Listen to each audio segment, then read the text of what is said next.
Those children were her life. Saturday she wasn't here. Now, Sunday I definitely did it. So... You did what? I mean, it was 1 o'clock and she didn't show up either. We're actively still looking for Vilet. Everybody's still a suspect. Both of her persons are there in the house. But there's no cell phones and there's no, her personal wallet with all her information. It's not in the house. Sid Torrez remains a person of interest in this investigation. Instead, he refuses to say anything, to talk to anybody. The father does have custody. And that, to me, is just appalling. There should be some sort of safety system in the law, whereas if you're still considered a person of interest in the homicide investigation of your wife, you should not have access to your kids. There is no evidence. I'm hoping and praying to God that she's alive. Tonight, a just-released 911 call could shed new light on the case of missing mom Vilet Torrez. A mystery man called 911 to report her missing. Was that mystery man her ex-husband? What he told the dispatcher can only be described as bizarre. Vilet Torrez was reported missing 2 months ago after she went on a date with her new boyfriend. This is the last time anybody saw this mom on this surveillance video as she tries to get through the security gate where she lived. While parked at this gate, Vilet's brother says that Vilet called her estranged husband not once but twice. Why would she call him? This video was recorded on Saturday, March 31st. 2 days later, her husband says he reported her missing by calling 911. Listen to what was said on the 911 tape. Don't know, Saturday she wasn't here, all right? And Friday, matter of fact, Saturday morning or Friday night she didn't come to sleep. And then I don't know about Saturday, and now Sunday I definitely did it. So... You did what? I mean, it was 1 o'clock and she didn't show up either. Okay, so she's been missing since Friday? Okay, the individual who is making that call to 911 says, I definitely did it. What on earth does that mean? Police told us today that Sid Torrez, the estranged husband who works for a company that sells dry ice, is no longer cooperating with their investigation and that they consider him a person of interest. However, he maintains his innocence, and he and or his attorney are invited on our show anytime. Vilet's family says Vilet's estranged husband made death threats and told her that her kids were going to grow up orphans, something the attorney for Sid Torrez denies. Here is Sid Torrez himself talking about his missing wife.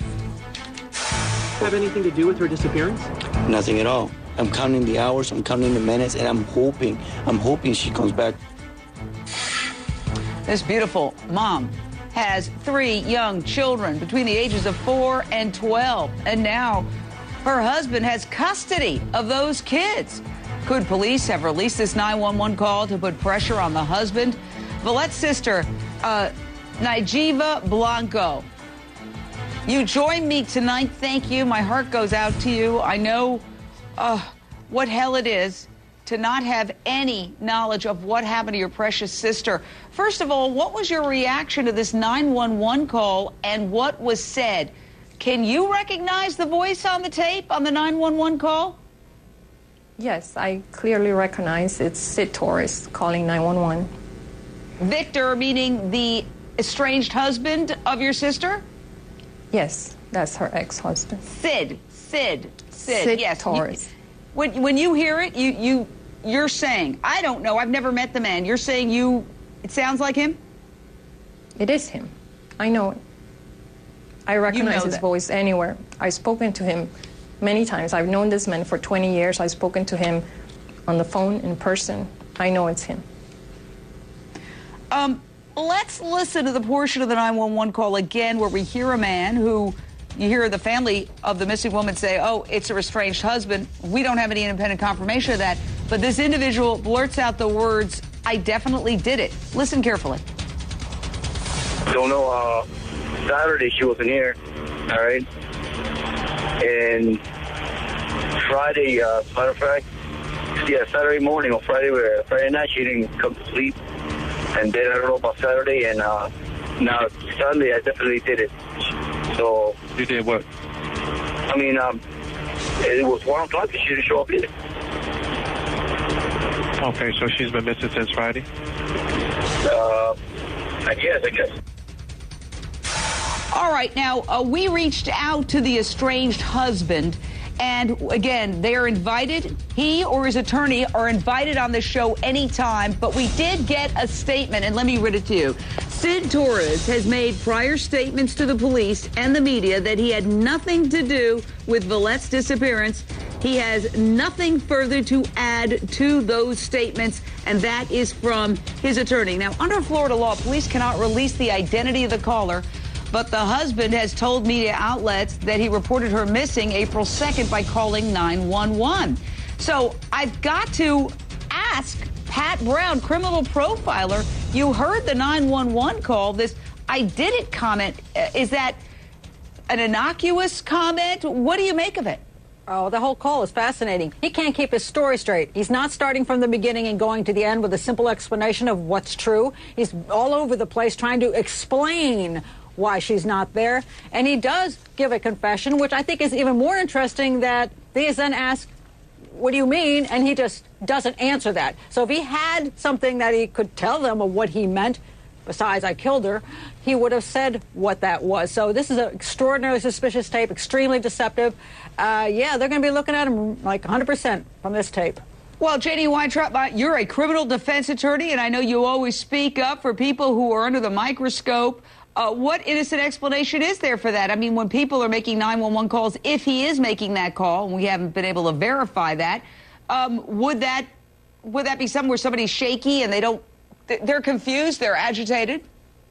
Well, I think, and they're under a great deal of stress. He might have been confused. He might have been so overwhelmed or overwrought at the thought he's actually making this call. I mean, Jane, he didn't have to call 911 at all. And if he's the killer, why would he call 911? So I think there is an innocent explanation. I think that he is overwrought, overwhelmed, under the stress. I don't think that he was focused on the question when he was giving that answer, "I did it." I think that it could have just meant, well, I did it, I looked for her, well, I did, Sunday she wasn't there. I don't think it meant "I did it, I killed her." I mean, that would be absurd. Why would he call 911? The 911 dispatcher asked the caller, that some suspect is Vilet's husband, we don't know for sure, if he knew what Vilet was wearing when she disappeared. Here's his answer. Listen carefully. You know what she was last seen wearing? I'm sorry? You know what the last type of clothing she had on? What was she wearing last time you seen her? No, that's the thing. On Friday, and supposedly she was going to go to work, but I don't know what happened from there. Okay, Najiva, you're the sister of the missing woman. What was their relationship at the time of your sister's disappearance? They were separated.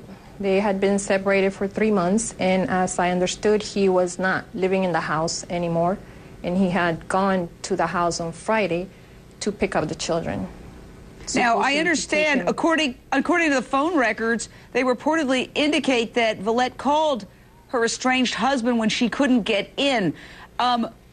She had been on a date with another man. Is that true? Tell us about that. I don't know if she had been on a date with another man. I know she went out to dinner with a coworker.